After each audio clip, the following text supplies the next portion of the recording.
All right, today we have our distinguished guest, Michael Walker. Michael Walker is an assistant professor of sociology with the University of Minnesota.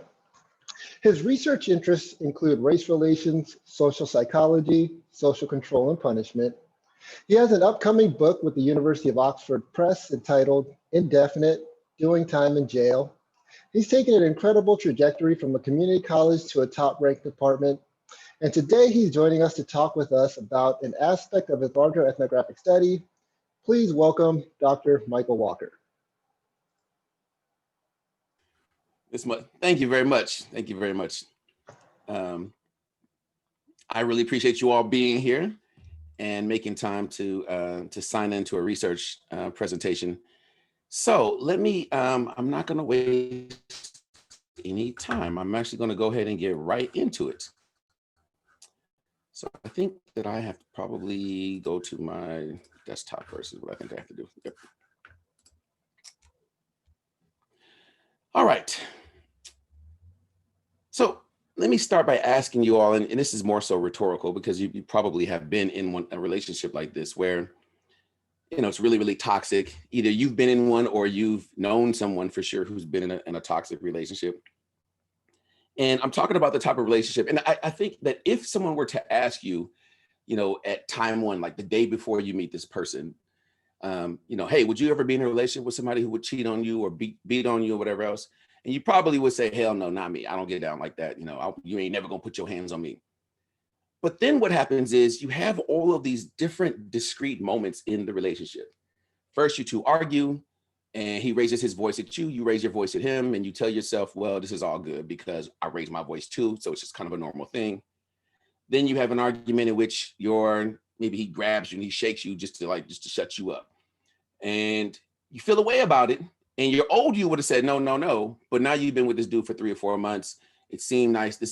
Seemed like an isolated moment and you treat it as such.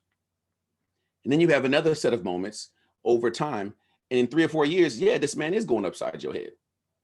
So I bring this up because this is the kind of relationship that I sort of ended up having with myself. That over a period of time, you know, if you had asked me, am I somebody who can deal with depression? I would have told you no, man, I'm 6'4", I'm Black, I'm a man.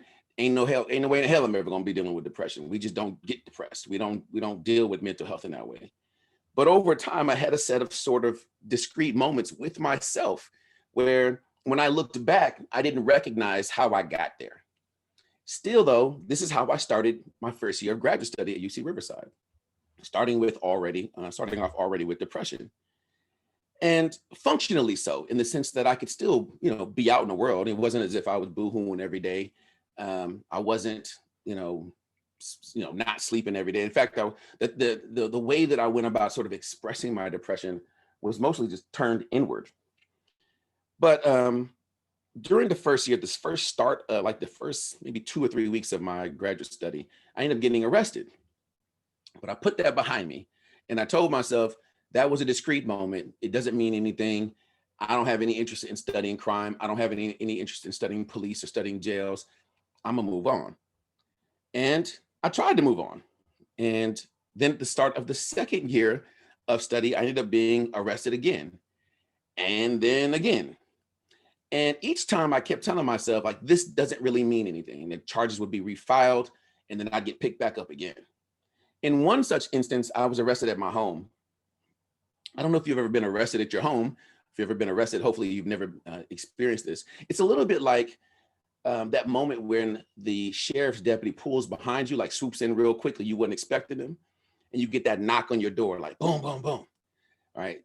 And it's an indistinct, so it's an indistinguishable knock. Like, I should say it's a distinguishable knock. You know this knock when you hear it. In fact, if you were raised like I am, if you hear somebody knocking on your door like that, you'll yell back, "Who that knocking on my door?" Like the police, right? Assuming you're not expecting the police to be at your house. But I hear them yelling. I hear them telling me to come out. I hear them trying the doorknob. And at the time, I was just sitting in my hot ass apartment, and on my computer, just getting work done, not thinking about this. Something changes though when you are taken from your own home by the police. We normally tend to think of your home as being a place that's safe. This is a safe place. Once I get home, everything will be all good. I just want to get home. But once this happens, it really breaks that relationship that you have with your house. You don't, again, feel like this is a place where I can just go and I'll be safe. So I ended up around the middle of my second year of graduate study, I tried to withdraw from school. I was like, I can't do this no more. You know, just I need a break to get things done. Because in the meantime, I was still going to a whole bunch of court cases. And if you've never been to a criminal court case or even a civil court case, even if you expect to win, going to court is extremely draining. It is emotionally taxing. It's terrifying. You realize very much so that your life isn't within your hands. You're not the one who's making the arguments generally. You're usually, you have a proxy, your lawyer or whoever else, somebody there to represent you, who is, you'll stand up in court for 15 seconds.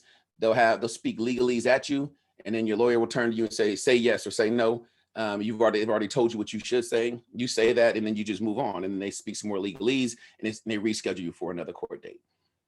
It's particularly in superior courts, counties with superior courts that are like overrun. So it's exhausting. So I tried to withdraw to deal with all of this, but instead I was expelled. People don't finish graduate programs for all sorts of reasons. Financial, you name it. So when I was expelled from school, I pretty much thought like, all right, well, that's it. Whatever I was gonna do, I'm not gonna be able to do that. And I was offered a plea deal. They were they were threatening me with years in prison. And I was a single father, and I didn't think I could do years in prison. I worried a lot about what would happen to my son. I worried a lot about my own mental stability at this time. At this point, I had started to sort of think about getting some help. I was like, all right, I can't actually keep functioning the way that I am. But I hadn't really committed to it yet. But I knew that I was like, I ain't built for going to prison for years. I don't know that anybody is, but I think you that person becomes built up over time.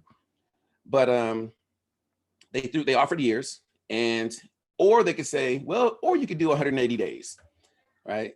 And so what I ended up doing was accepting the 180-day plea, which I had to do 120 days consecutively. In the end, I spent about 134 days altogether in Golden County jails. And of course, Golden County is a pseudonym. So at the start of my longest sentence, I had now been kicked out of graduate school. I was a single father. I had moved my son to my mother's house. I'd gotten him enrolled in elementary school at the time. But I did have one thing going for me, even though like with all of those things and my own sense of depression, I still have one thing going for me. I had been, or I should say three things. I had been journaling. I had a habit of journaling. All the times before when I had been arrested, going to court, I would write about it, not for any particular reason, just out of habit. I also had 1 year of graduate study under my belt, which is not super significant, but it was at least something enough to orient my thinking to sociology. And then I had an advisor, Ellen Reese, who told me the night before. I remember when she called me, I didn't really know her very well at the time either. And I remember being upset with her, like, yo, why is this white woman calling me right now? Because I don't really know her. But she got my number through another professor who I did know really well. And so I felt like, okay, well, I'm going to trust this woman. But all she said was, pay attention to what you see. And initially, when I got in there, I just started journaling because I kind of thought like, I'm going to get what they call a Fed kick. So in this time, Southern California counties would be so overrun, the jails are, that if you had a nonviolent charge, you could just be released early. And I really thought I was going to get one of those because I had gotten one before. And so, but it's no guarantee when you're going to get something like this, right? You don't have a way of really knowing. So I didn't really invest myself in being there and being in jail because I kept thinking I'm gonna get out in 2 days. 2 days passed, 3 days passed, a week passed. And I've been telling other guys like, yo, I'm gonna get out. And everybody was laughing at me like, yo, everybody thinks they're gonna get out. You ain't going nowhere. And I had no idea really how long you could be in jail. One of the things that was like a revelation for me was that people can be in jail fighting their cases 3, 4, 6, 9 years. It's common, more common than we talk about. The vast majority of these people are the innocent until proven guilty, but they're still treated as if they're guilty, right? Because they are in fact in jail and they're not housed in some kind of special housing unit for people who haven't yet been adjudicated. So after about a week or so, realizing I'm not going anywhere, I did start taking field notes. At first, I was just taking personal things. I was just writing down how I was feeling, what was happening in my family, my own ruminations, issues of self-hate, um, you know, dreams deferred, light stuff, right? Stuff, light stuff about how my life was falling apart. But doing that, I found freed me up to do what Professor Reese suggested, which is to pay attention. So I started taking a second set of field notes. And these sets of field notes were much more directed towards paying attention and trying to understand what it means to be in jail. I tried very hard to focus on the sociology of jail life. And so what I started doing was whenever an event that I observed or I experienced seemed to have dual relevance, then I just recorded it twice, which is not something I would think that you could normally do in an ethnographic study. But if you're in jail and you ain't going nowhere, then you've got time to do this type of thing. In the end, I conducted a full-on ethnography, turned my time in jail into a study. If you're interested, this book will be out in the fall of next year. This is the title, Indefinite Doing Time in Jail. It sort of gives you a layover or an overview of the entire jail experience. The focus of the book is sort of to ground you emotionally in the experience of being in jail, but then also to make you sort of smell it, make you taste what it's like to be there, make you feel what it's like to be there. And I worked really hard to ensure that if someone else I met who had been in jail read this, they'd say, yeah, I understand this, that this is an authentic experience. Today, though, I want to talk to you about one particular type of issue. It's a strange little thing that was happening when I was in jail. And I should think, let me show you something here. Focus on this person right here. Assume this is me. So when I was in jail, one of the things I had to do was I had to, let's say I wanted, some new slippers, because oftentimes the slippers were torn and falling apart. I first had to write a kite, and a kite is just a note written on a piece of paper. And we had official pieces of paper. They were blue slips, or you can just write it really on any kind of piece of paper you want. But before I could request the slippers, I had to give my kite to another prisoner known as my rep, in short for race representative. Now I should say that I never heard anybody use the term race representative, but there were 3 racial classifications in jail: the Blacks, the Southsiders, and the Woods. And in almost every general population housing unit, there would be a rep for each one of those groups. Let me briefly say, though, that these racialized classifications are particularly strange. It wasn't the type of thing that I was expecting. I had never heard of this. I had friends and cousins who had been to jail. But it wasn't the type of thing that we talk about.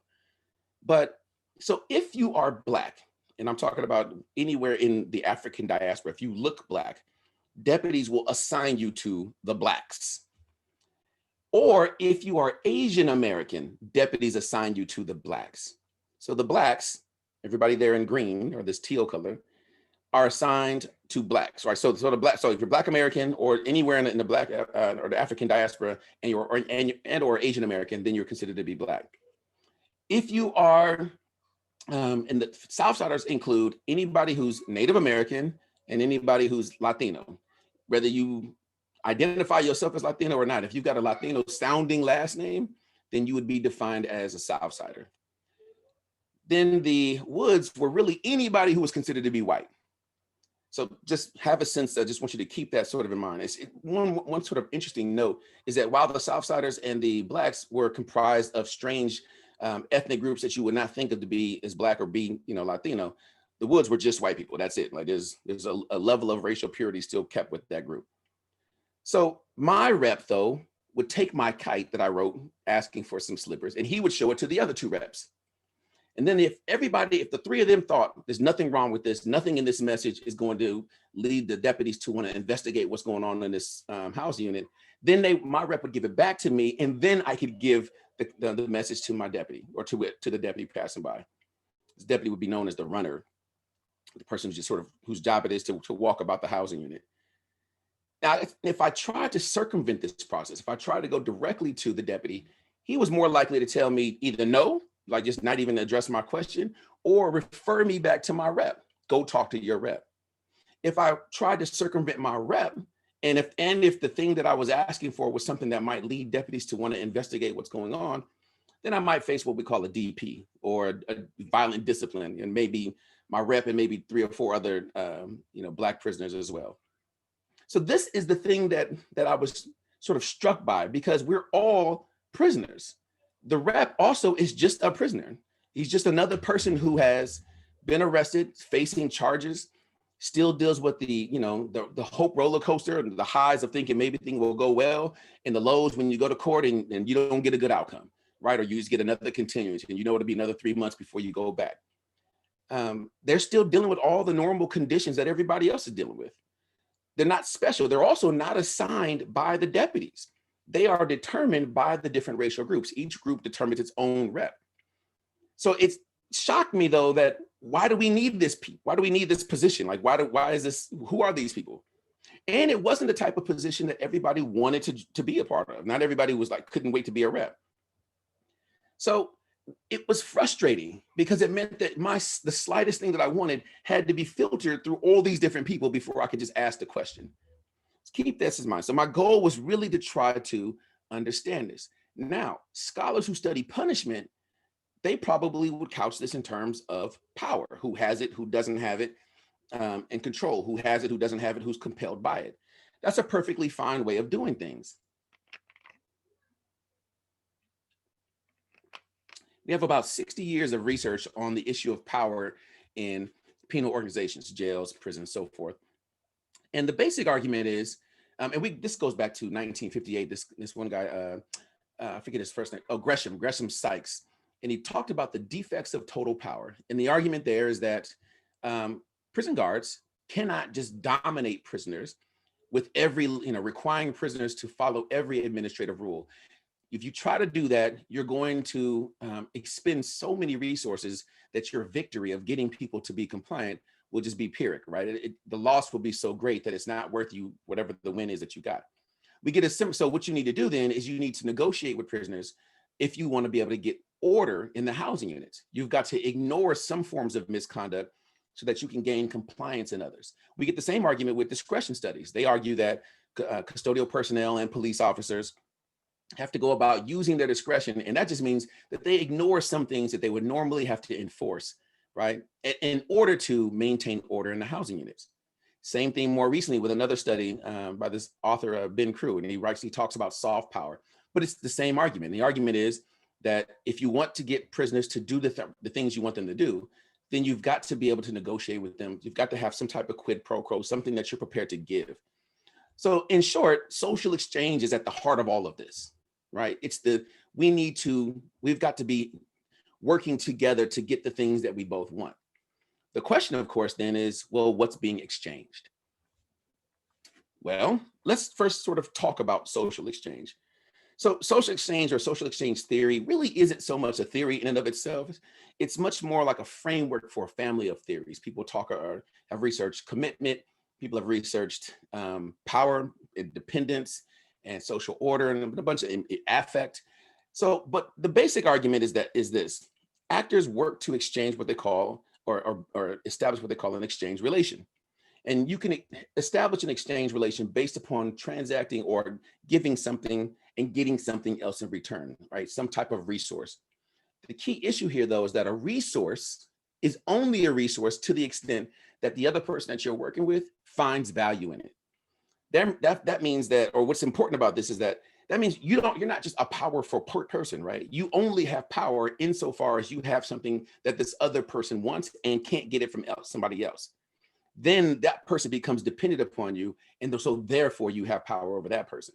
So for example, your money may mean a whole lot in one area. Your beauty may mean a whole lot in some other area. Your intellect may mean something. Your strength may mean something to some people, but not to somebody else, right? Not to say. So let me give you a sort of an outside of the jail or outside of penal situations discussion or example of this. I was just talking recently about Harvey Weinstein. And part of the issue for women who were being sexually assaulted by him, or just being, just finding themselves in a difficult situation, is that he was a gatekeeper. He had a tremendous amount of power, a tremendous amount of influence. And if he tells you no, or if he tells somebody else not to hire you, you don't get the job.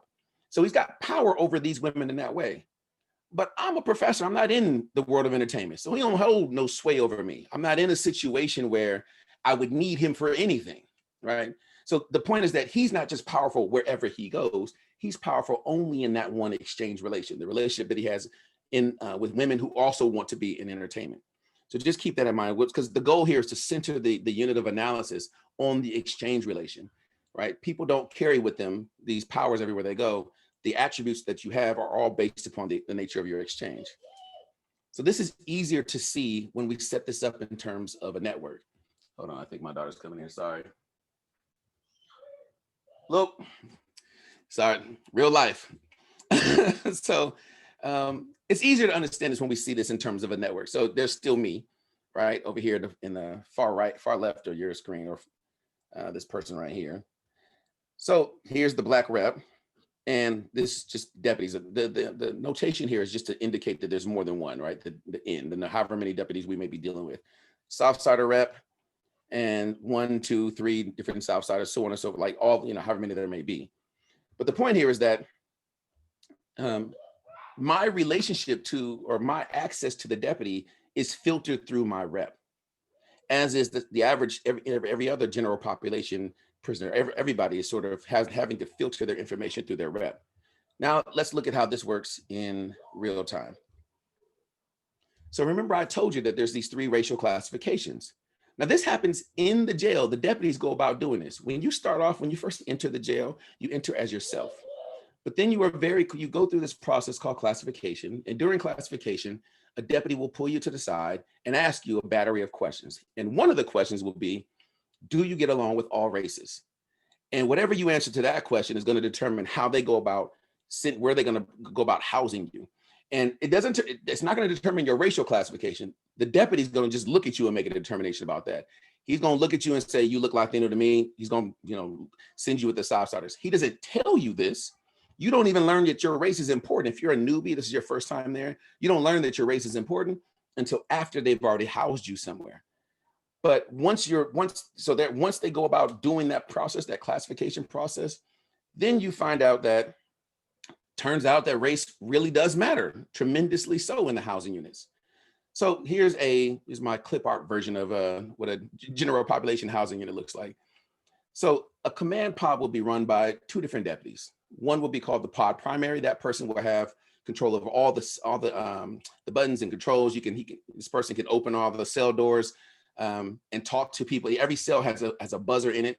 You can hit the buzzer and you can talk to, it'll ping the pod, and that way you can have a conversation with the deputy. Most of the time they're just gonna curse you out if you do that. You need to actually have something that you want that they think is important. It's up to them to determine where they think it's important. There'll be 2 tiers of cells, of 2-man cells. And what you find is all the blacks are housed with blacks. All the Southsiders are housed with Southsiders. All the Woods are housed with Woods, but you're all in the same housing unit. So in your cell, there's only gonna be somebody who's in the same racial classification as you. Then each racial classification has its own set of tables. Each racial classification has its own set of phones, its own walkways. All of these things become highly racialized. They become associated with racial categories. So much so that if you are a black walking through the day room, you've got to be sure not to walk the path that a bunch of Southsiders would normally walk. Even though there'd be one television. And under the television, there's a calendar, and prisons have written S, P, and B, right? Or SWB, Southsiders, Woods, and Blacks on each day to let everybody know who's controlling the television programming for that particular day. But there was only one source of hot water in the house unit, and it's outside of the cells. And this becomes important for thinking about how deputies go about controlling the lives of the prisoners. So here's how a deputy explained it to me.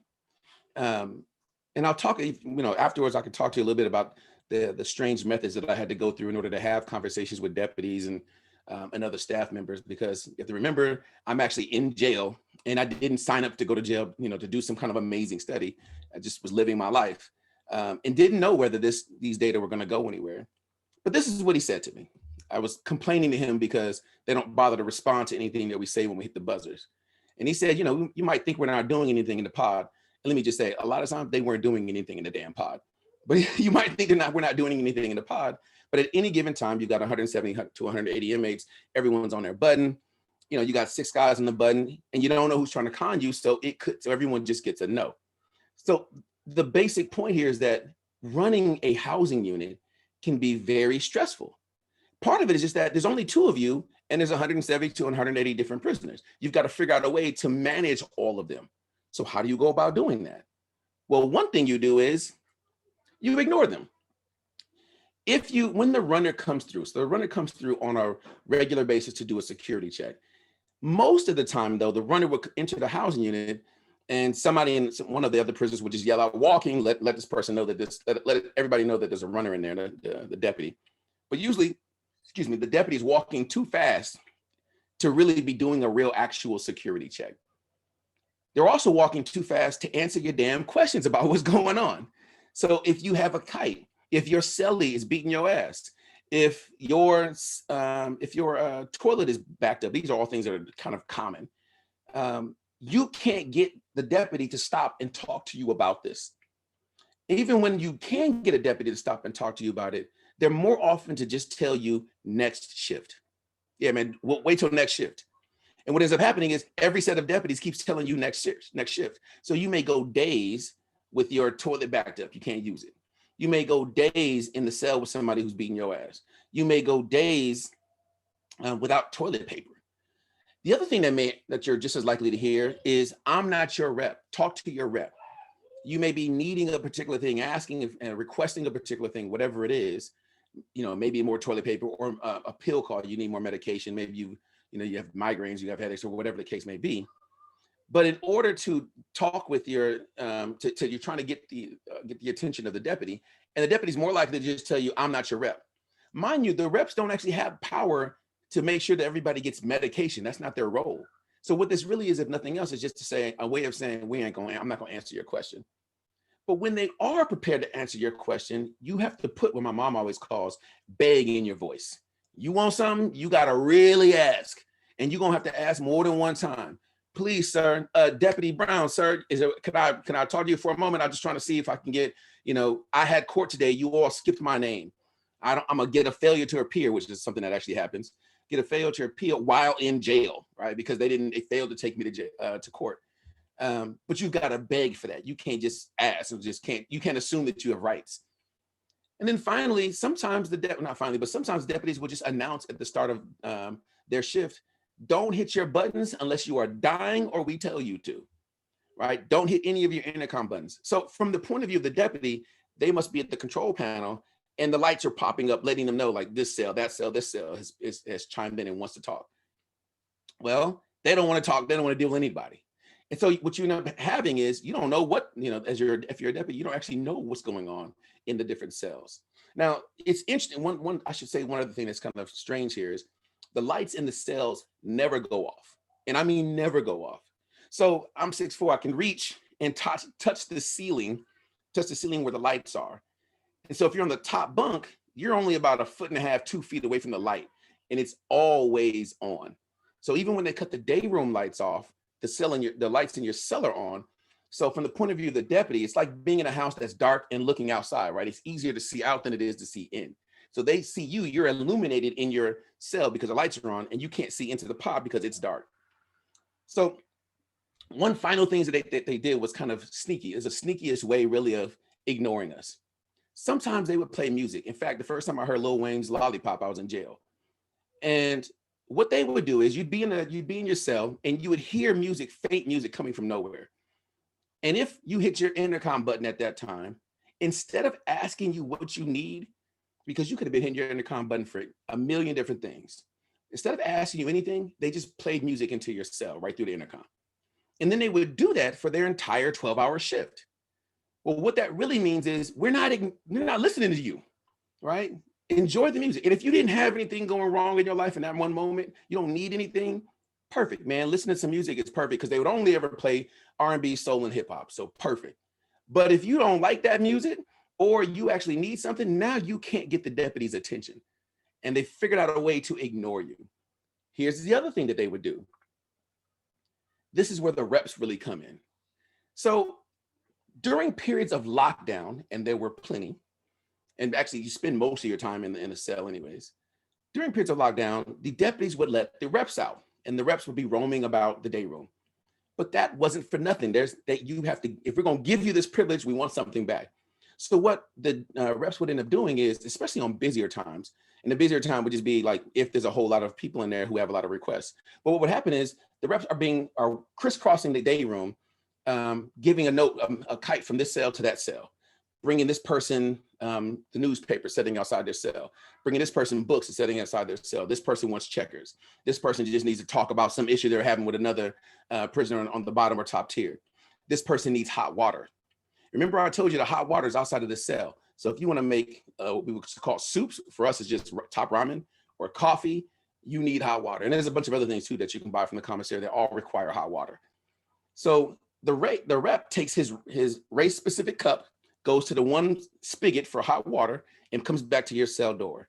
Then you've got to open up you got to flay open a potato chip bag and stick that through the seam of your door. And you've got to hold your cup and then let the rep pour water from outside in through using the potato chip bag as a funnel into your cell, into your cup. This is the process in order to sort of get hot water while you're locked up. Also, during periods of, before I say that, let me just say this. If there were no reps to do all of this care work, then we would have been on our buttons talking to deputies about this. Yo, I need hot water. Yo, I need this, I need that, I need whatever it is, right? Then we would be pestering the deputies for that type of stuff. During periods when just mealtime, just breakfast, lunch, and dinner, instead of just counting how many prisoners there were in the housing unit, instead, the deputies called the reps out to the Sally Port and asked for a race-specific number, right? Go count the blacks in your housing unit. Go count the Southsiders. And one of the things I always worried about was what would happen if, you had a bad relationship with the reps. Like, would your rep just say, fuck you, I ain't counting your food, like you're not eating today? But this is a situation where the deputies, again, put distance between themselves and general population, and also used the reps as another control mechanism. One final way they would do this. Sometimes, and I should say very often, in fact, the deputies would call the reps to the Sally Port for a meeting. Let's say they thought, they got rumors that there was about to be a fight, and rumors that there's weapons, or they got rumors that, or they're about to make a change. They're about to move somebody out of the housing unit that's kind of important for the social order of things, and they want to let everybody know. Well, they don't just make an announcement. They tell the reps. And then the reps filter that information as they see fit to the rest of the general population. At the same time, so they filter the deputies do, they filter their information to us through the reps. At the same time, we have to filter our information, our requests through the reps. And what that really does is it makes it so that there's less work to do if you're a deputy. You can rely upon the reps. You can also rely upon the reps for the basic social order of life. Let's say that we're having a moment where we're expecting for there to be day room time, right? Time to get out of our cells, to shower, use the phone, just socialize, or just walk around an area larger than my arm span. Let's say we're not getting it, which would happen quite often. At first, there would be silence. Nobody says anything. And then you start hearing, somebody from the top tier just starts having a conversation with somebody from the bottom tier, right? Like just yelling out of the cell door. And then you have somebody who just starts making animal noises. Then somebody chimes in with sex noises. Then somebody chimes in with just yelling. Somebody starts singing. And pretty soon you have this whole cacophony, and it starts to build into a chant for day room time. People chanting day room, day room. And nobody, nobody cares what the deputies say at this point. I should say, I've never seen a situation in which we're chanting and the deputies say, all right, I'll give you day room time. That shit has never happened. The only way you get this chant to stop is if one of the reps yells out radio, which just means shut up, just be quiet. And so we would. Everybody would. It didn't even matter which rep said it, right? It didn't even matter who says it. But if one of the reps yells out radio, they yell out radio and then their cell number. That way it's them, right? Everybody is then quiet. So now the deputies get to rely upon the reps to maintain order. But again, none of that is free. So let me just sort of summarize like the relationships here. We have the deputies giving privileges to giving privileges to the reps in exchange for a reduced workload. I don't want to have to work as hard. And one way I can do this is to make it so that I devolve some of my responsibilities to you. You do the caretaking.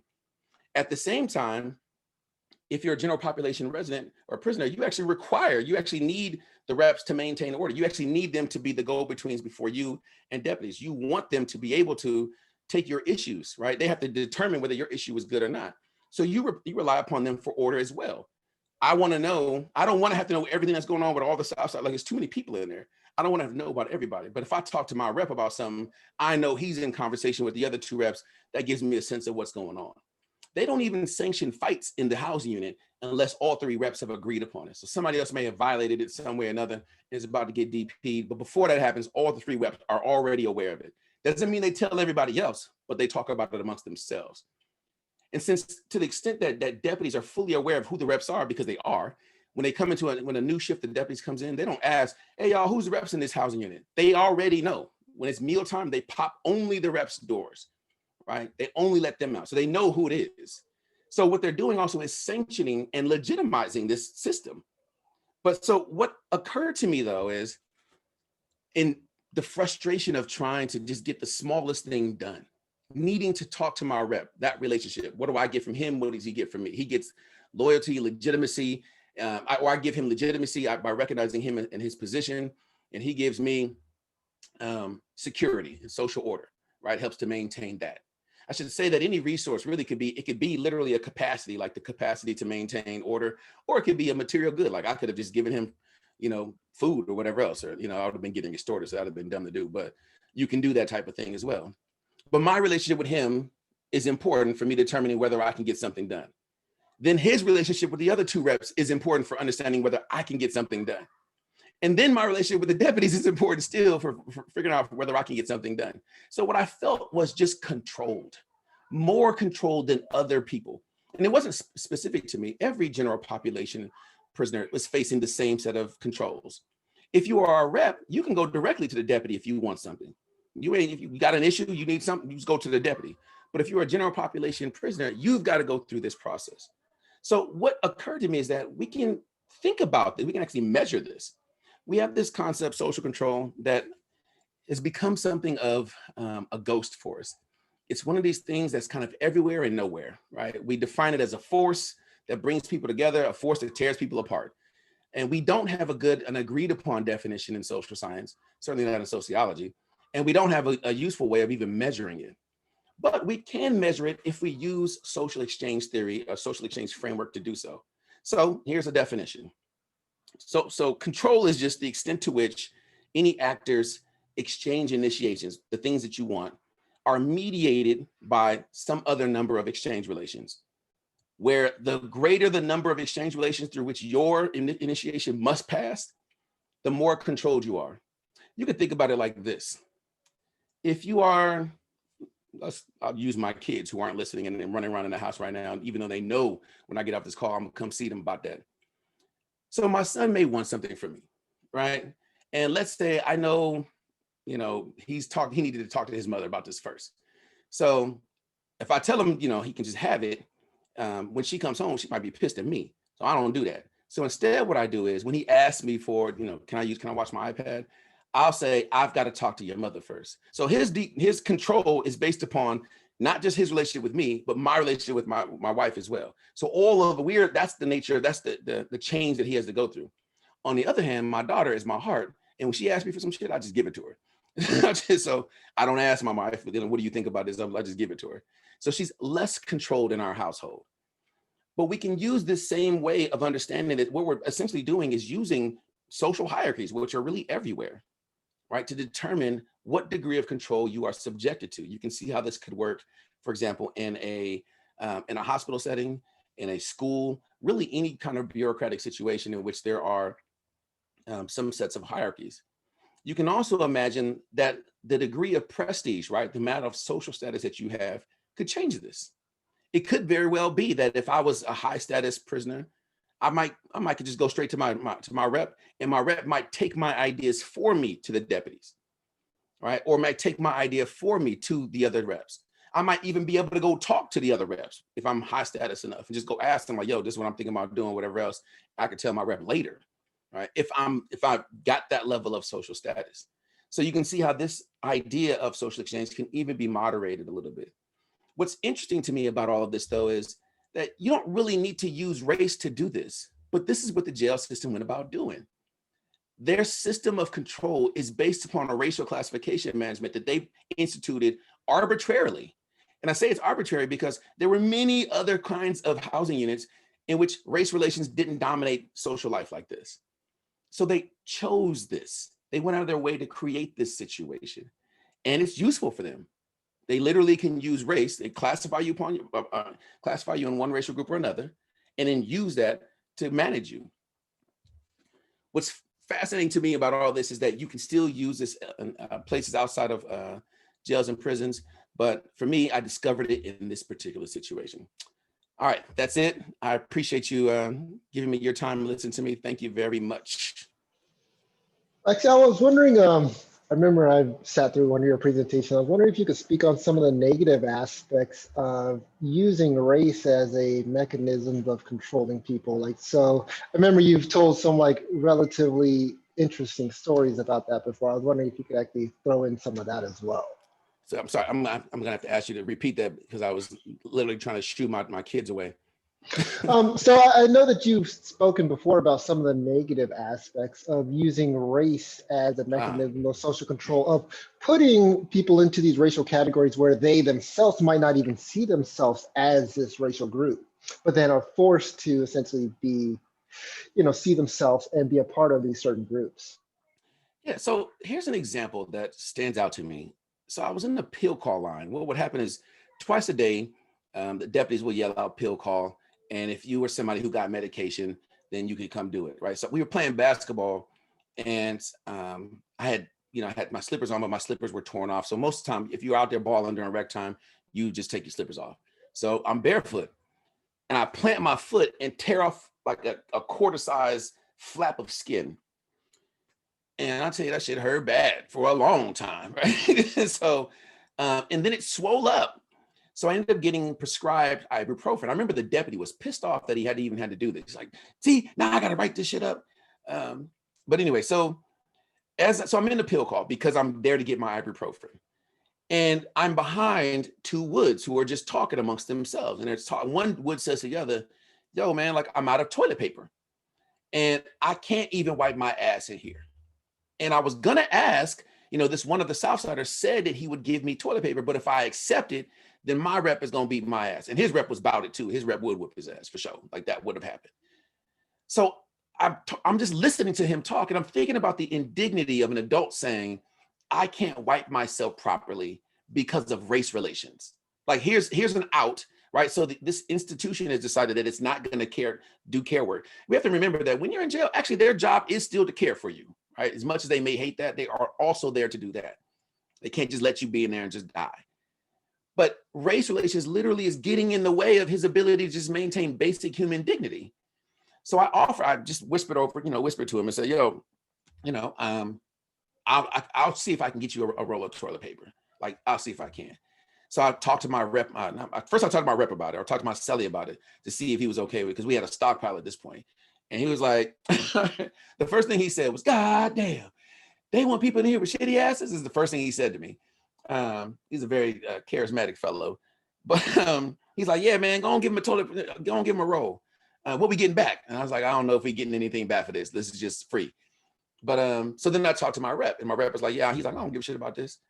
So, but I couldn't just walk up to this man and hand him a roll of toilet paper in the day room. I had to wait until the next day room time came, and the next meal time came is when I did it. When the top tier was coming out, and I just walked by his cell with the toilet paper in hand. I just dropped it in front of his cell. And he saw me, I saw him. We didn't ever talk about it. But that level of control through race relations was common. People will be hungry. You don't have food. You're an indigent prisoner. Somebody else has a stockpile of food. You can't even ask for it. You can't get a part of it, which is crazy, because when you first enter the jail, when you enter in through the intake and you're in what I call the pre-housing holding cell, this is just a place where you've not yet been assigned to a permanent housing unit and you're just in jail waiting. It's sort of it's like a jail's version of purgatory, because oftentimes you're not actually fully booked. So if a loved one is looking for you, they can't really even find you sometimes because you're not actually in the jail yet, at least formally, I should say. But in that space, everyone is interacting interracially. Like, you got people, mind you, you've got people in there who Somebody's been in there, somebody that is in that pre-housing holding cell who has been charged with murder. Somebody was charged with petty theft. Somebody was charged with DUI. Somebody else was charged with some sex crime. And you're all in the little housing. You got blacks, whites, Latinos. You got everybody. Everybody's in there, and it's a little tiny room, not much bigger than this office. And you may have 30 people in there, and people are sharing food, willing to talk, whatever else. But then when you get to the housing unit, once you go through that process of, do you get along with all races? And then you're housed with your particular racial group. Race relations is just much more important. Like, they don't have to do it that way, because they can see that violence is not happening. There's not mass interracial violence in this county jail system, not at all. But they make the argument, deputies do, and the reps do as well, because they have to buy into this. They make the argument that without race relations, then this place would descend into mass violence. Even though what they're doing though is ignoring all the situations in which that's not true, and deciding that race relations are important. I think the only reason they do it is because it's a useful management tool. Here I can figure out ways to decide to separate everybody out.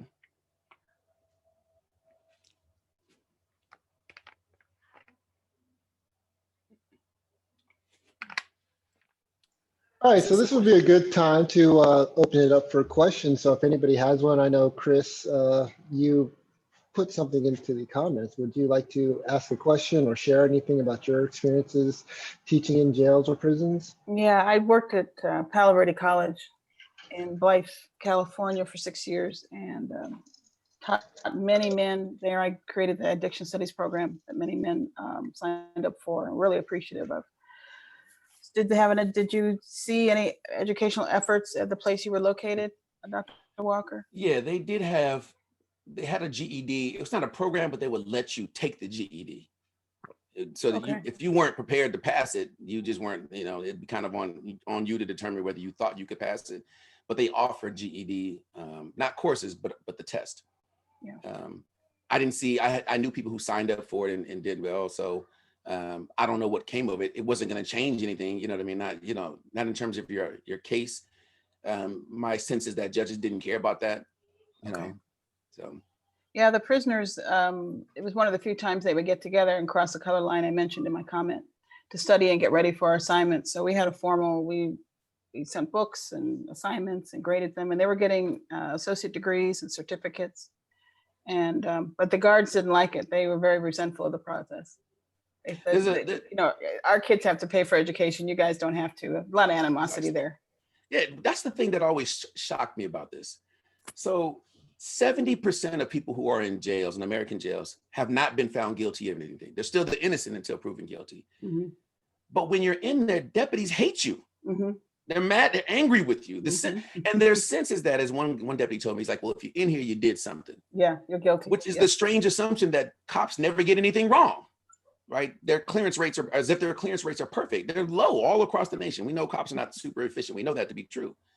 We also know that you can't necessarily just trust an officer just because this person is a police officer.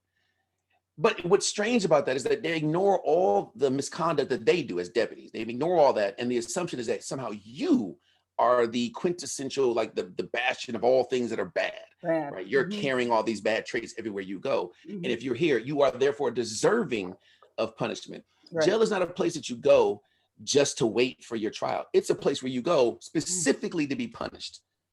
So anybody who's been to jail and been to prison will tell you jail is usually much worse to go to. Nobody who's been to prison wants to be in jail too. Like, I've heard that. Yeah. Prison just has a better set of programs, much like what you're talking about. Jail doesn't have any of that. It's stripped down. It's bare bones. It's, it can be wild, wild west depending upon what, the housing unit you're in. So it's just a much more dangerous place in many regards. Which is unfortunate, right? Yeah. You're in limbo, right? Thank you very much, Dr. Walker. Excellent talk. Thank you very much. Thank you. I had one more question, and then I'll let the students get to it. I remember you said that in general, blacks, whites, the Southsiders, they don't interact with each other. Were there any situations in the jail in which you actually saw that there was interracial interactions just freely? Man, like Dr. Jones Cage just described, like in a classroom setting, perhaps? Absolutely. So here's an example.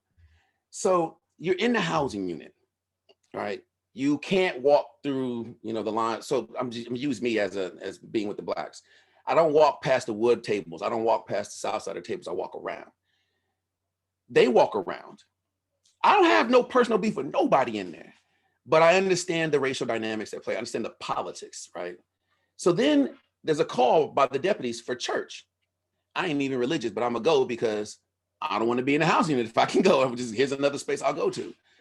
So you go, and now you have to try to imagine that I can see inside the program room where we're holding church. If you're standing in a housing unit, you can see into that room. The same people who won't talk to one another, who walk past one another, who won't share with one another, who hear somebody saying, yo, I don't have toilet paper, and won't offer it to them. Those same men go into the church room, the little program room, have church, cry, hold hands, talk about their families. They're in a pair group together, just chit-chatting.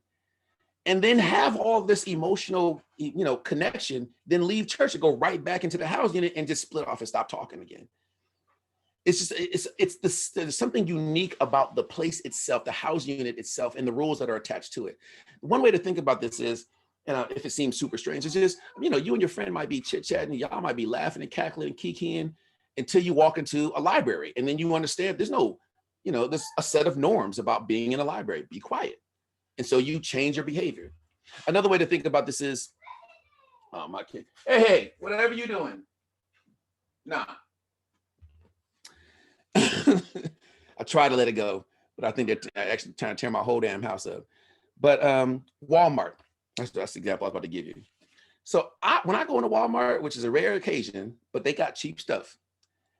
And I'm not shocked about anything I might see in a Walmart. If I go into Walmart and somebody's having sex in the aisle, I ain't shocked. If I go to Walmart and somebody's getting robbed in the next aisle, I ain't shocked. Anything could be going down at a Walmart. I ain't shocked. And I expect that the people who work there to just be like, yeah, it is what it is. It's just Tuesday. But when you walk into a Target, they sell basically the same things. And I would be shocked to see the same behaviors in a Walmart that I see in a Target, or the other way around. The aisles in Target are broader. The lights are brighter. It's cleaner. I get the sense that people care about it. So I change my behavior. If I'm somebody who's inclined to just not care, when I go at Walmart, yeah, I could just not care, right? You go like being in somebody's car and it's filthy, and so you don't worry about if you drop ketchup too. You're like, well, shit, it is what it is. But when you go to Target, you adjust your behavior to the standards that you see sort of around you. Like, all right, well, this is a place where I can't behave like this. And I think that's kind of the same trigger, right? This cognitive mapping that we're all doing for these different spaces. We're making those decisions. You go to if you're at a mental health visit, you still talk, you have interracial conversation all you want. People they don't want to be barred from talking to one another. If you're in a trustee pod, right? That means you have a job and you have a release date. If you're a trustee, they don't, not only do they not have race relations in there, but they actually go out of their way they don't want the politics. They'll fight you if somebody's trying to establish the politics in there. And it's just another, it's still just another place where, you're just in jail. Like these people aren't different types of prisoners. The same prisoner, because I had been in a trustee pod, the same prisoner who's in a trustee pod can be in general population. He changes his behavior based upon the place in which he finds himself. You cognitively map it and adjust your behavior accordingly. And I think that explains why you could be in mental health, why you could be in visitation room, and why you could be in church and have interracial interaction and then go back to your housing unit and be like, nah, we gotta follow the politics. It's insane, that it's so stark and so immediate, but it's also not abnormal. It's just a more extreme degree of what we see in free society. Yeah, I gotta say before I say anything else, David, man, when your picture that you have when your video live is not live, I love that picture. It's like, it's looking like I dare you to say something to me. I'm gonna change my picture to look like that too. I'm gonna look down on everybody. All right, I think we have some questions for the students, so I'll let you filter them. You're a professor, you know how to do this. So it's really like 60 days in? No, that's 120 days in, yeah. Oh, okay, damn. All right. Well, 134 altogether, yeah, but 120 straight. Yeah, that's crazy, bro. Damn. Nah, because I be thinking like, like politics running, or like how you saying, it's like the same in the free world, because it's politics in different aspects too. Like, of course, it's crazy. That's just wild. Like, I don't know. Like, you know, is it possible, like, okay, because I know, like, each person, they getting a bag off each person, man. Every head in jail is probably, you know what I'm saying, it's really, I'm pretty sure it's worth, like, some bands, you know what I'm saying? Like, at least 20. I'm going to just guess, all right, I'm going to just, at a low number, probably like 25,000. And I know that's probably low. Like, you know what I'm saying? That's probably the low point, which is, I don't know, I'm just curious, like, if colored people, if black people were to invest, okay, let's say we invested into jails, because, you know, they're private, you know what I'm saying? And pretty much, like, I'm not saying that, like, to keep our people locked up, but also, like, kind of, like, help in a way. I don't know. Is it? I don't know. I'm just overthinking. No, I get. I see where you're going. There's money to be made here, and if you're going to have an enterprise that does this, so I'm not. I should say it like this. I'm not an abolitionist, but I'm also, and I think of abolitionists as different than I think of people who are more likely to be interested in defunding. So, like an abolitionist would say, not even actually, strangely enough, most abolitionists, I think this term has been hijacked, but people who think of themselves as abolitionists generally are not interested in moving the policy themselves. They're more interested in pushing the conversation to help us reimagine the way we think about things. So you could imagine a jail, right? You could imagine a situation where you don't have any jails, or you can imagine a jail that's much more humane. You know, you might be, so in this particular county, you know, there's no sunlight, right? So you could be in jail for, 3 months and never see the natural sun, especially if you don't get rec time. So yeah, somebody could invest and make money and decide that they're going to hold a private jail and run it differently if they so chose to do so.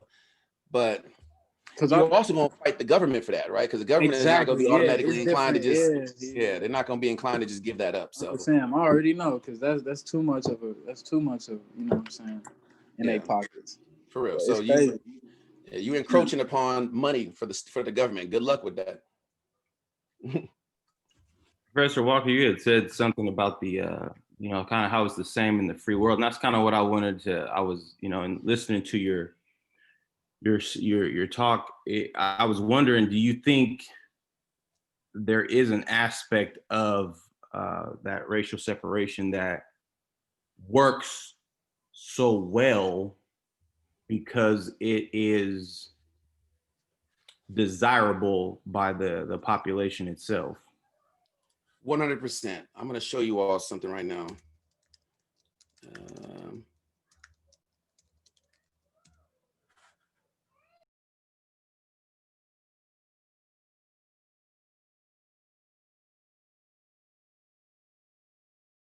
He couldn't stand it. My son, that is.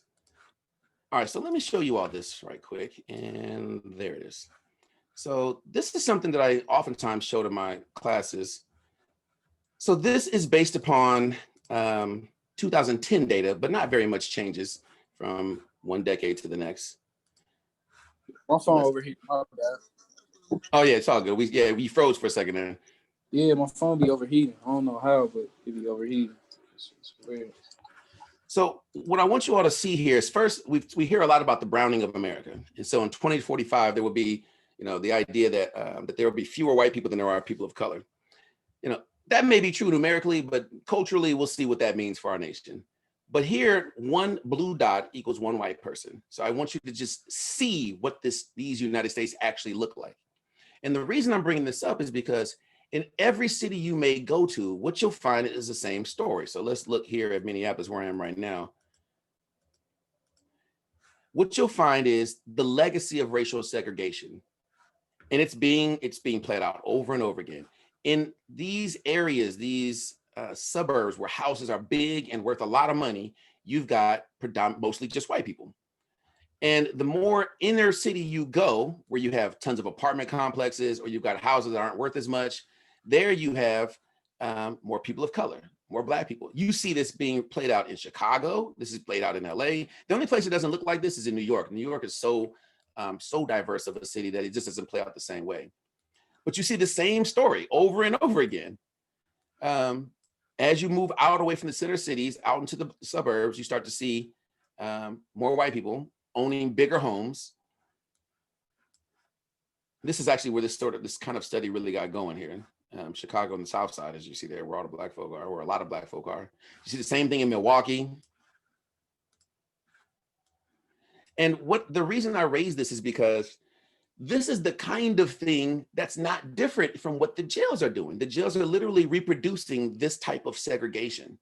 The only thing that's different in the jail in terms of segregation is that they're not explicitly giving more resources to the woods, right? They're not doing it like that.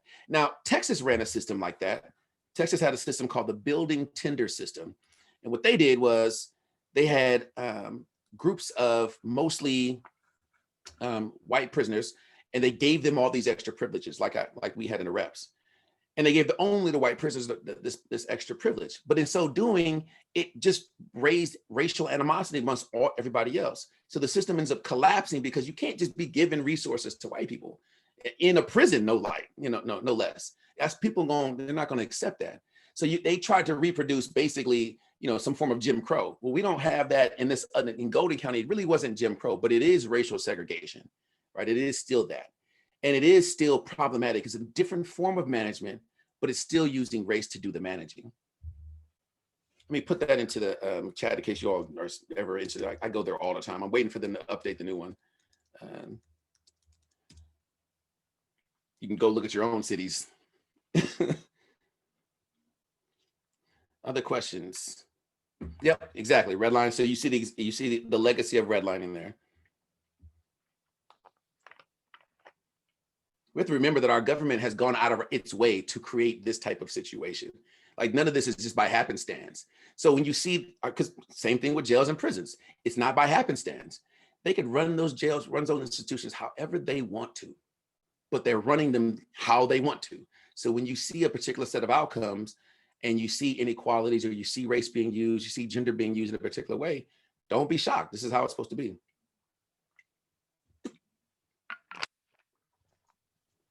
I find it interesting that you mention how the system collapses in a system where privileges are being given directly to one demographic.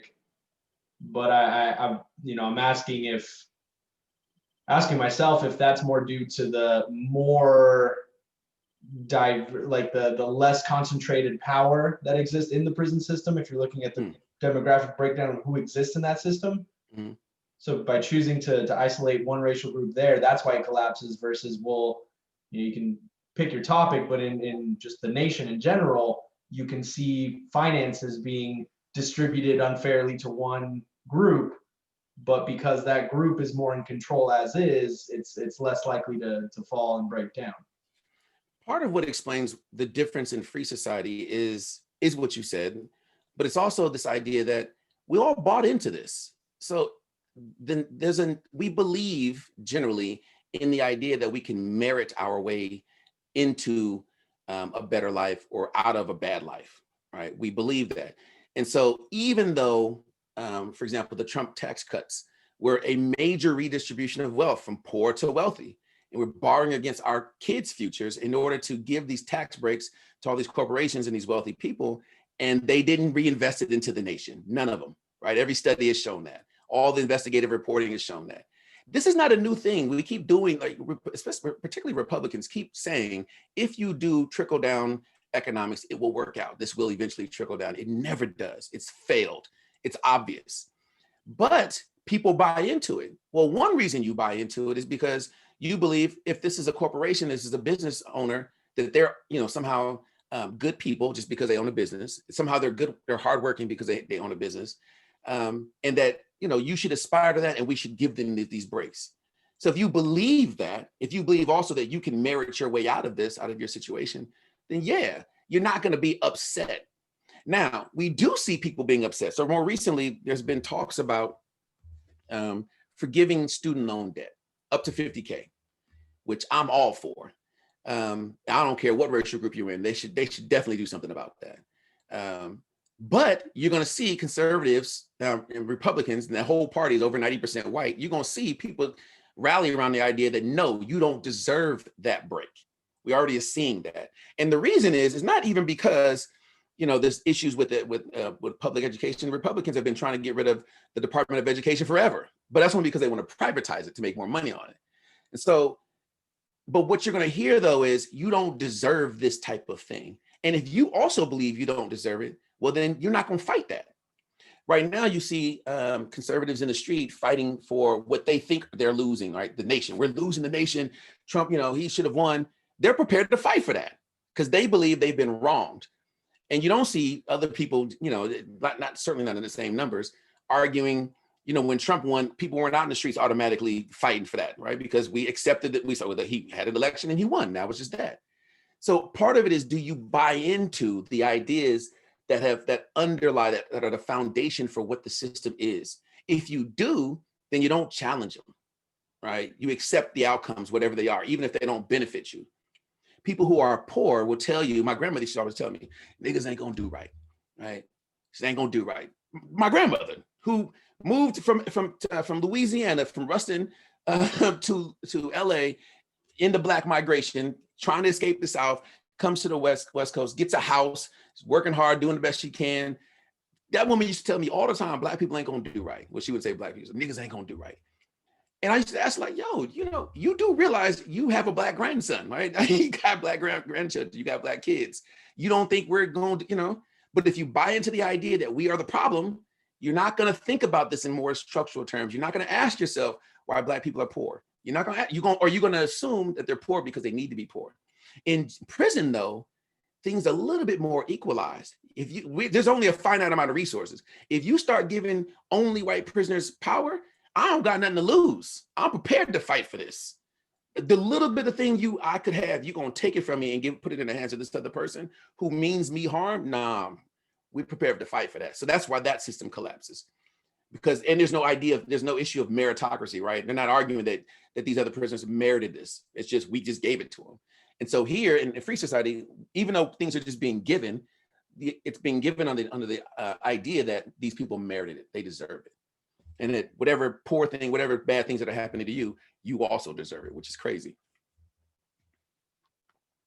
Yeah, Professor Walker, it's interesting that you bring that up. I think I never thought of it like that, but in the prison and jail institutions, there is like an equality that takes place. But one thing that I thought was strange, and that's why I kind of asked the question that I asked, is because when in the woods, no matter where they come from, no matter what part of the country, what part of the streets they're from, Southsiders, no matter what gang they're from, no matter what part of the city they come from, when they land in that institution, they all the same thing.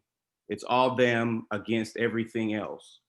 Blacks, we get in there and on the gang that you from, you gotta line it up. You gotta take faith from everybody that's your enemy. You know what I'm saying? And we still are even more segregated. And so it's like, in that system of equality, some of what your grandmother is saying is almost like exactly. Yeah, exactly. I saw where you're going with that. Yeah, you're absolutely right. It's there's I remember I have family members, so I never gangbang. I like everybody else. I would say, like Tupac said, everybody from LA got a little bit of thug in them. I wouldn't say I got thug in me, but I just have friends and family members who gangbanged. And I remember being afraid that somebody will find out like where my brother was from or where my cousins were from, and just not wanting that out. Like, I don't want to be catching a fade every day in here. I don't want to do that. I just want to do this time. I'm supposed to be in graduate school. I'm saying I'm not supposed to be. Statistically, I should have made it out.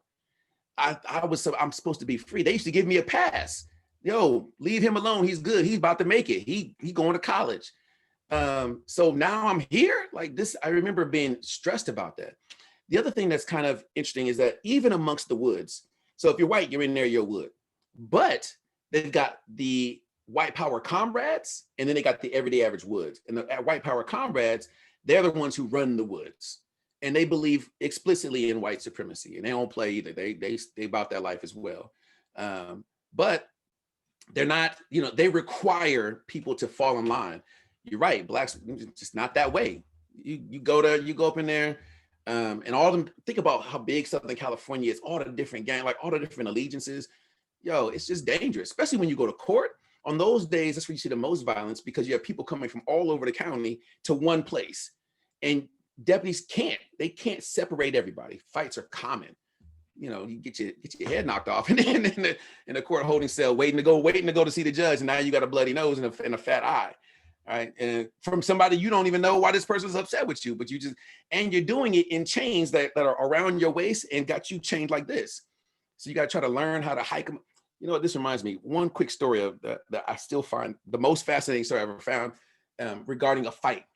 So this dude has a broken arm. He's got an arm in a sling. And he starts jawing with this other dude, right? And they're just going back and forth talking. Now, mind you, you're chained at the ankles, right? There's a chain around your ankles, and then there's a chain connecting your ankles so that you walk like this, right? You can't really just have your normal stride. For those of you who just have never experienced this, hopefully you never have to. And if your waist chain is on really tight around your hips, or your wrists are tied to your waist chain, then you're stuck like this all day, right? It's like you're pledging or something.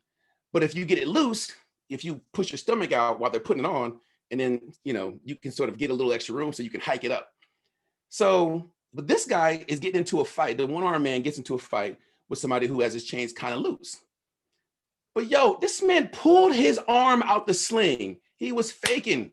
So he had one free arm, pulled his arm out the sling and beat this man up in the holding cell, in the court holding cell, until the fights never last that long. It don't take that much anyways, right? Because the deputy will come, because what happens is we're all like, oh snap, this is happening, So then the deputies come running.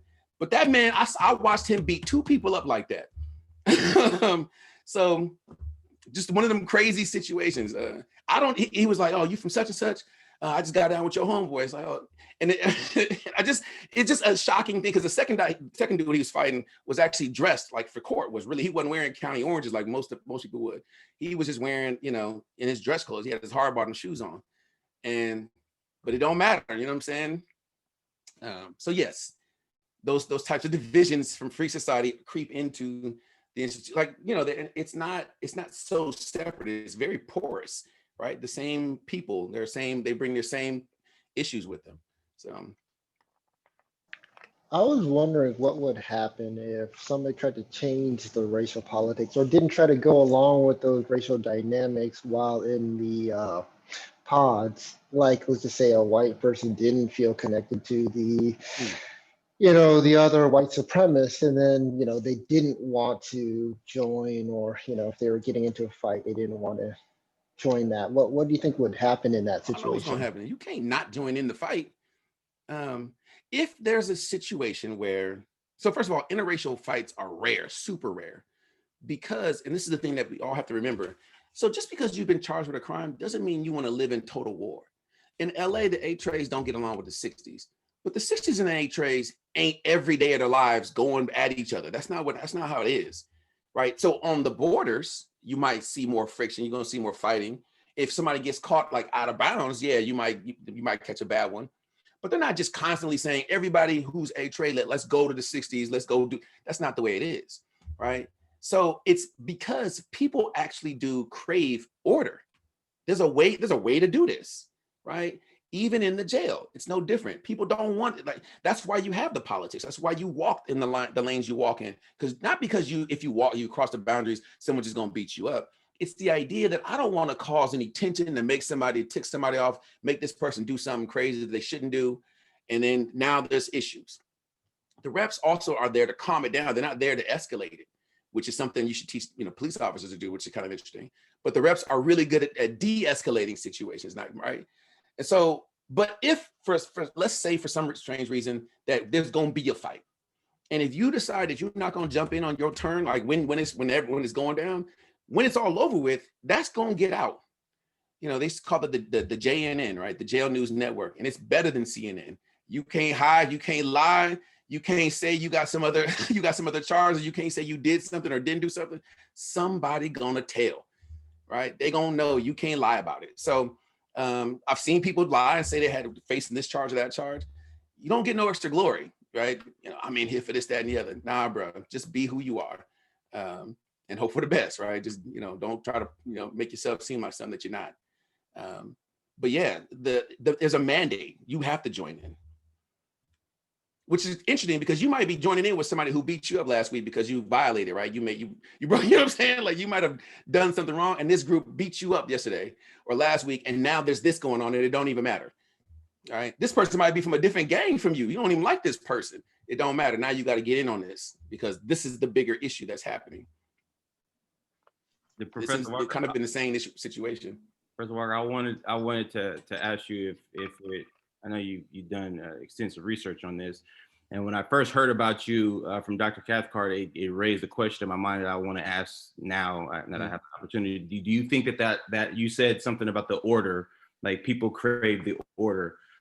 So when in asking about the racial politics, what do you think it was? It's like a chicken or egg question. Is it necessarily the guards that initiated this, or the population wanted some type of order and they married somewhere in the middle?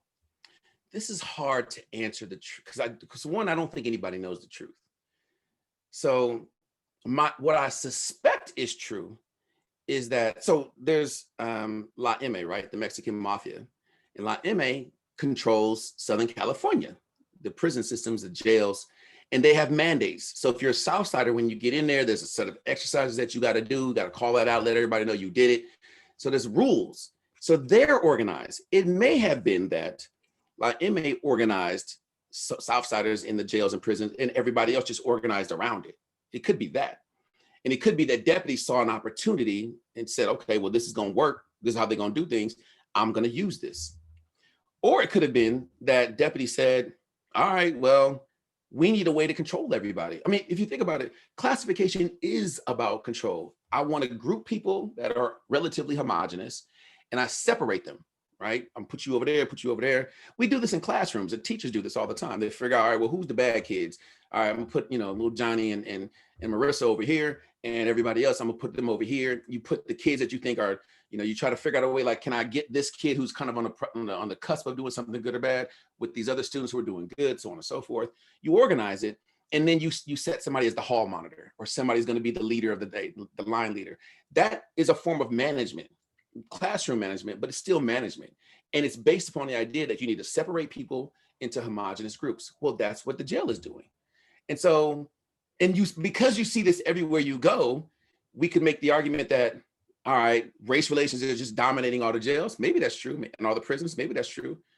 But it could also be very much true that, well, deputies have decided that this is useful because they've embedded it in their actual procedures, their formal procedures. Now, if you call the California Department of Corrections, you ask anybody who answers the phone, do you use race to separate people, classify people? They will tell you no. I've made the phone call, but it don't matter because I'm not the only one who's done research in the jail or a prison. And so, but they'll tell you no, that they don't do it. The guy that I spoke with he laughed and it told me no. One of my frat brothers is a deputy, he's a sheriff deputy. And he told me, he's like, yeah, that's the line. That's the party line. We got to say that, but we're going to use race. It is what it is. And so I don't know which one came first. You know what I'm saying? What I've decided is that it doesn't matter because now that this system is up and running, the question is, well, to what end? So what are you doing with it? They could blame whoever they want. The deputies definitely blame the prisoners. The prisoners seem to think that it works. I never heard anybody say, thank God for the politics. Nobody ever said that. People only complained about it. So my sense is that if deputies stopped doing it, that a lot of people would just say, all right, cool. I don't want this anyways.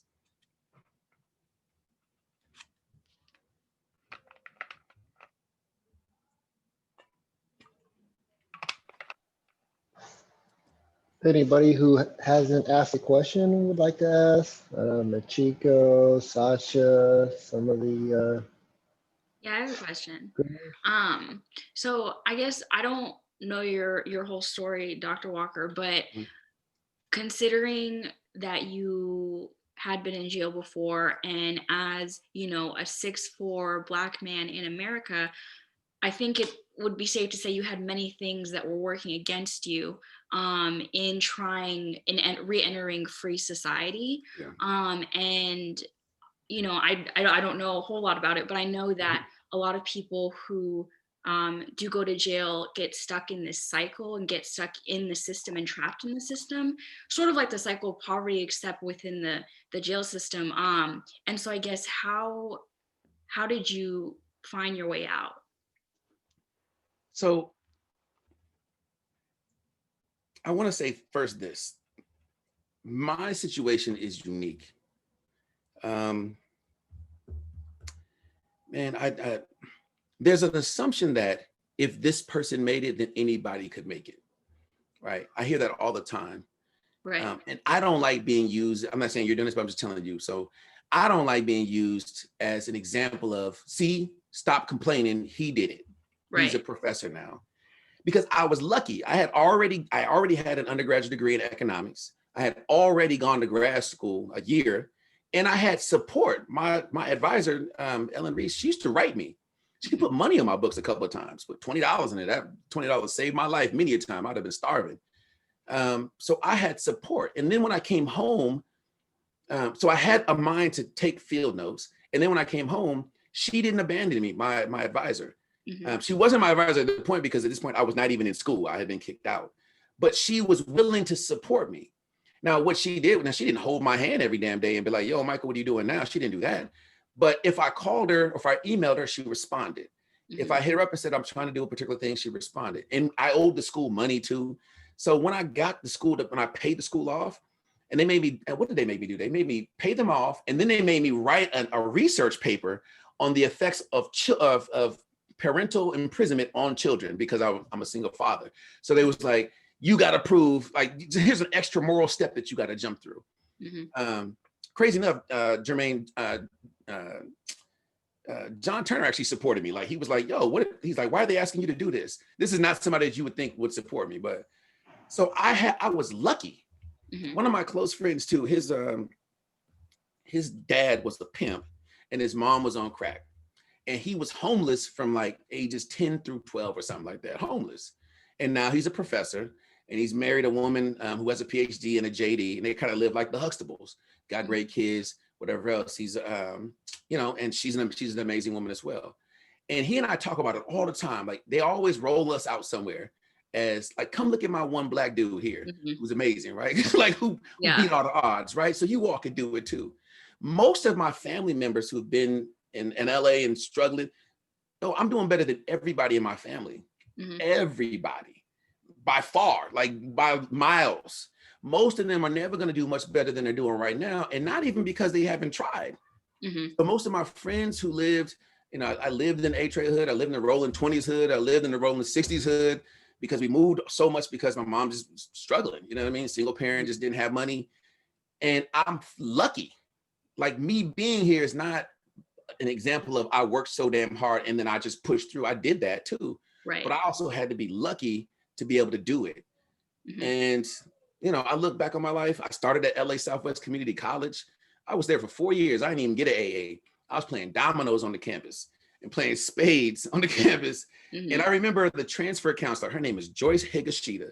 And she stopped me and said, Michael, what are you doing on this damn campus? UC Riverside, you can get into it. At the time, I didn't even know where the hell Riverside was. I had never heard of Riverside. If you live in LA, you don't got no reason to be in that Riverside. What the hell's out there? And so, especially at that time. And she was like, and LA Southwest Community College has a high school on the campus. So it's like, you can't even tell who's who really, which is dangerous, particularly back then. Right? Imagine what Me Too would have looked like, at that campus these days. But I was bullshitting on campus. So I was lucky that she stopped me that day. Right. Then I was lucky to apply. I only applied to UCR. I didn't know that I was supposed to apply to other schools. Then when I got in, I did all right. I had a chip on my shoulder. Somebody told me that he thought I was going to play basketball. Like, he kept asking me it was fall, and they kept asking me, yo, when's basketball season start? It's like, yo, I don't play ball here. I hadn't even tried out. Like, I'm dope, but I haven't tried out here. You know what I'm saying? Right. And so I focused. I asked myself, what's the hardest major that I think people wouldn't think that I could do? So then I majored in economics, not because I liked economics, because I don't, but I majored in it just to be the black person there. But I was lucky to even be there. Right. And then I was lucky, like all my life, I had little moments where if somebody hadn't intervened, shit would have been way worse. Even with depression, I had people who looked out for me. Friends were trying to reach out, trying to get me to do the right thing. I couldn't be reached. And I had one older professor who said to me, Michael, I don't want to see anything bad happen to you. And it was like the love in her eyes. It was just like, okay. It wasn't my mom yelling at me, like, get your shit together. It wasn't that, right? It was this woman with all this love in her eyes saying, it's okay. You can go here and talk to this person. This woman paid my rent one time, like a professor, right? Edna Bonasich, I'm talking about, Jermaine. She paid my rent one time. I was talking to her in our office hours, just saying, yo, this, that, and the other's going on. I wasn't asking for money. I was just telling her what was happening in my life. And the next meeting we had, like 2 weeks later, she was like, hey, so Phil and I are just prepared to just pay your rent. So what's the amount? I was like, you could just write a check for $800 like that. $800 was $800,000 for me. You know what I mean? Right. But I had those lucky that I was in a place where I was talking to somebody who had enough resources to do that. Scott Brooks, we talked about earlier on, he visited me. He went to court with me a couple of times. He didn't have to do that. So my situation is different. My brother, who lived in the same household with me, that dude got 3 kids. He lives with my mama right now. He is 36. And he got no high school diploma. He got no GED, and he ain't moving in the direction to have that. That dude gang bangs. That dude still gang bangs. And his life is, what he does for a living right now is he's a bouncer. So he made good on the skill set that he developed. We live in the same household. It's under the same rules. So, I'm lucky. He wasn't. Yeah. We talk about it all the time. Like, right. It's crazy. Yeah, because the story gets pushed out so much where it's like, oh, if you just pull yourself up by your bootstraps, you can do it. You can't let anything, you can overcome any obstacle, and completely ignoring the fact that your environment has such an impact on, not only your choices, but the choices of the people around you who are going to pull you up. And that is such a huge effort. And so when people of color, especially Black people, do make it, they want to be put on this pedestal as like this token Black person, like, oh, like you were saying, this person did it, so you need to just get it together. You need to just stop doing whatever you're doing. I don't care, why you're doing it, but you need to stop doing it so you can be like this person. And that often goes overlooked. So thank you for yeah, no, absolutely. Thank you. Other questions? Dr. Walker, I'm sorry, I just want to ask you. Oh, you good? I like that how you say that. It's hearing that kind of stuff, I have to admit, and maybe this is just my own folly, but it's kind of depressing for me, because I am an African American male that struggles with I'm a member of the Alcoholics Anonymous program. I have been to jail, I have been to prison. And so hearing that there where you have come from, there was great success. So for me, I look to what part of you was that power source that made some of these things possible, because I don't want to think that tomorrow is up to chance. I'd like to think that there's a power coupling that I can stick something into and then shoot into the stratosphere, so that I don't get caught in a mindset that says, fuck it, let's just see what we can make happen. Yeah, man. Fuck, man, I really wish I had something better to say. I'm gonna say what the truth is. So, when I said I got lucky, I married up, right? So my wife is an OBGYN. When I met her, or let me go back briefly. So I came home, it was June 20th, 2008. That was the last time. And I hadn't even been, like, comparatively, I haven't done nearly as much time as a lot of people that I know. But you really don't have to do that much time to be impacted. I'll just say that for your life to be completely derailed. Because I got kicked out of school. I had no job. Credit was in the toilet. And I came home and found out, came home to not just my son, but another child. So I was feeling like, life was taking a shit on me. And what am I supposed to do with this? Living with my mama, who was angry with me, but like proud of me for trying, but angry with me for being there. Meanwhile, my brother was gangbanging. So I used to always wonder, like, why are you mad at me? But I was supposed to make it, right? And I wasn't making it. I was taking the goddamn bus everywhere I went. and working crap jobs and not knowing whether it was going to work out. It could have not worked out. I mean, very easily. It could have, man, for a little while, all I did was go to the club. When I first came home, one of my cousins was like, yo, let's go to the club. That's all I would do. I was let's go out. And sometimes we getting drunk, get into a fight, go do this, that, and the other. I didn't care that much. But after a little while, he lost, his ability to keep paying for me to go to the club. And so I ended up having to go to public social services. And at this time, what they would make you do is spend 8 hours a day, 40 hours. Like if you wanted cash aid, you had to go and actually go to the office and sit and look for a job for 8 hours. Yo, that was murder on my brain. But I did that in order to have some kind of income. And then I was on Match.com and met this woman from Manhattan Beach. And this sister who was just like, still available somehow. So, had her shit together, had already done everything. This is why I say my situation is it's just about a fortune, like just lucky strikes, because she was willing to be with me, even with 2 baby mamas and bad credit and a shit job. So, and a record. She didn't have none of that. Her sister ran in the Olympics. Her father ran in the Olympics. They immigrated from Jamaica, and she just did everything right her whole life. She just followed the right path, went to USC, went to Stanford, became a doctor. I didn't do that. You know what I mean? We have very different lives. But I was cute. So she was like, she was willing to give me a chance. So thank God for that. But didn't have nothing to do with it. Yeah. Right. That's the only thing I still had. She's like, you're tall and cute. She still tells you, like, well, you're lucky you tall and cute. Thank God. Because so she paid. I was paying the money. She saw that I was trying and invested in me and said, all right, you owe the school this amount of money. It was $2,000 or $3,000. It might have been $20,000 as far as I was concerned. And I've been paying it off for about a year and a half, slowly, $50 here, $50 there, which ain't making no real dent. And she just wrote the check. It's like, all right, I don't know where this relationship's gonna go, but I'm gonna do this for you. And I went back to grad school. And when I went back, I left, let's say my cohort was moving like this year after year after year, and I left. And when I came back right where I was supposed to be, but now with data and with a desire to really finish, because I felt like I had let everybody down. I had let Ed Abonasich down, I told you. I had let Scott Brooks down. I had let these different people who invested in me down. And I had let my lady, she had literally invested money in me. And I was like, man, I just gotta do better. And I stopped hanging out with all my cousins, which was hard to do. I felt like I had let my son down because at the time he was, he had to go live with my mom while I did jail time. And it's, I had to tell him a lie. I told him that I was going for a conference because he was so young. He was 6 at the time. And I just felt like I can't tell him I'm going to jail. I don't know what that's going to do. So I was like, oh yeah, Dad's going to a conference. I'll be gone for about 4 months, assuming that I, was going to get good time. It's like, I'll be gone for 4 months.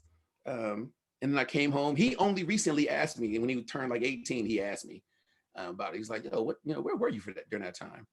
And now that I'm writing a book, he's like, well, I kind of need to know like more about this.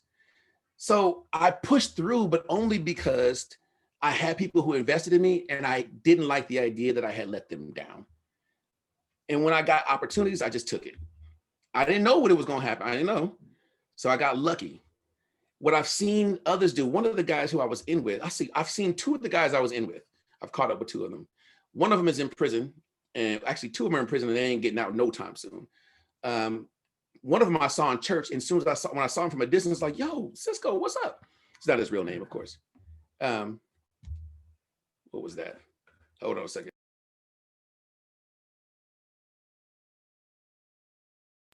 When I saw him in church, he didn't want to talk to me at all. Like, he looked at me like, yo, you the past. I don't want to have anything to do. No, not in here. Give me a snack. So he didn't want nothing to do with me.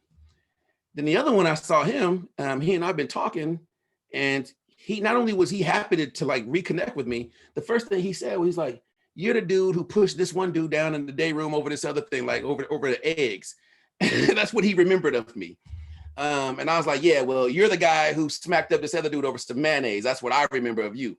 And so, but he was willing to talk with me. And what he's done, because he's in a similar situation, is his luck is that his family has got him. His family's been taken care of. He works at a, the family business, which doesn't make a lot of money, but it's a place for him to be. And so all of us are really just trying to figure it out. If you had talked to me in 2009, 2010, 2011, yo, man, it was looking real bad. I don't know, it looks easier now because I'm shinier now, like having sort of made it, you know what I'm saying? But at the time, even going back to grad school felt really, really weird. I wasn't sure I was going to write about this because I had to, exploit myself in order to do this. I have to write about something that I would rather forget and then know that I'm going to be asked about it, give talks about it. So what I would suggest for you though, is if anybody's willing to invest in you, absolutely take it. My pride made me shut some people down. I didn't listen to everybody. And if there's the slightest opportunity, you don't know how it's going to pay off for you later on, because something I invested in small later on worked out for me later on. I mean, one thing, time one worked out for me in time two when I wasn't expecting it. And I just, in the end, man, you got to literally hope for the best. The reality is, and this is something that Sasha said earlier, the reality is for all of us is that if your parents made $50,000 a year, you're likely to only make that too. Just what we know to be true sociologically, no matter what anybody says, whatever, all the you can work hard. The truth is, and we know this to be true, we've demonstrated this empirically, that if you are born poor, you are likely to stay poor. If you are born wealthy, you're likely to stay wealthy. Simple as that. It's only a few people who have social mobility can really go one way or another. That's really hard to do. And we know their stories because it's so few of them. We don't know the legions of people. We know who Chris Rock is, who didn't get a high school diploma and became Chris Rock.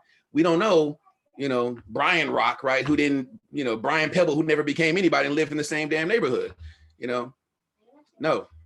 So I don't know, man. I wish I just had a better, something more useful to say.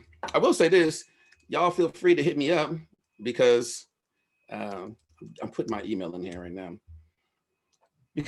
And I don't know what level of help I'll ever be for anybody. Maybe just none else. We just have somebody else to talk to about whatever it is you're dealing with. Because I've had that as well. I was, I reached out to people who were willing to talk to me. I lost friends going to jail. And when I came home and I didn't work as hard as somebody thought I should have, they stopped talking to me for a while too.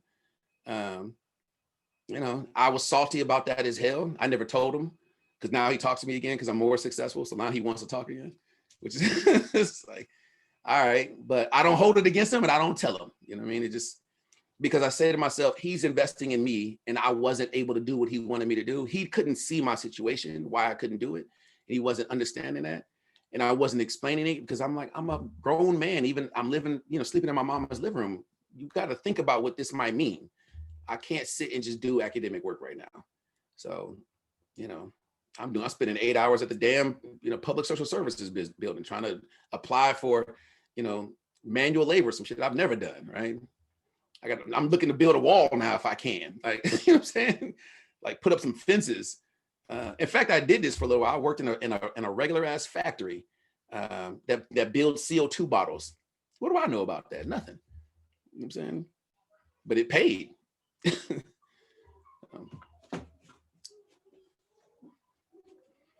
Other thoughts, questions, anything? I mean this too. Feel free to hit me up. All right, so we don't want to waste or take up too much of Dr. Walker's time. I know that he's a professor. He has other stuff to do. So does anybody else have any other questions? Yeah, so he has stuff to take care of with that. So does anybody else have any other questions to wrap this up? Anybody who hasn't asked yet? So, or go ahead, Sasha. Oh, I think just something that really struck me was while you were talking, you said you can't assume you have rights, and yeah. I just that was just such a powerful statement because we just assume we assume we do, and it seems so insane to think that I don't have the right to wipe my butt, and so I just And even me saying that, I haven't been in your situation. I've never experienced being in the penal system. And so I can say oh yeah, that must feel dehumanizing, but I don't actually know, So I think that was just something that really struck me that you said. Yeah. Any right that you have that can't be enforced is a privilege. So, and that's how they treated it too. Toilet paper, that's a privilege. We give it to you if we want to. It looks like, I thought I saw that you were about to say something. It looks like your name is pronounced, I want to say, yeah, there you go. You see. I don't want to butcher your name. It's pronounced Michiko. Oh, I was going to guess that. I should have just said it. Yeah, you should have just took a chance. But I didn't have a question, and I think it's mostly because I'm processing so much of everything you had to say. It's definitely a lot to take in. The only type of court that I've ever experienced was jury duty, and to me, that alone is mind blowing and exhausting, especially now given our worldwide pandemic. But above everything else, I just want to thank you for you taking the time to pass on this knowledge and share your experience and be so transparent about it, because as you did say, it's not a conversation that a lot of people, if anybody, is having. And I think it is so critical to be informed and be aware and just like expand on these a lot of people's perspective, but also people's reality, because this is these are people's realities more than we know. So yeah, absolutely. I appreciate it. It is sometimes it's liberating to talk about it. I'll say this: if you've ever been in a juvenile system, or if you ever had to live in a group home, or if you've ever been living with a foster family, or if you've been to jail, or you've been to prison, or you've been through a drug treatment program, man, you learn quickly to tell your story over and over and over and over again. And you learn to put some distance, some emotional distance between you and the story. So I'm not required to tell my story here, but in many other places, we've built up infrastructures that require you to tell your story. You want this service, tell me your story. And you got to tell it in a way that's compelling and that makes them feel like they can justify helping you. So when I can do it here and just talk with other people and have a conversation with you, it feels much more natural to me. Like, all right, I can tell you about this in part because it's real and maybe it'll be useful for you. And I'm not asking for anything from you. You're not asking, we just talking. So that feels much more natural for me.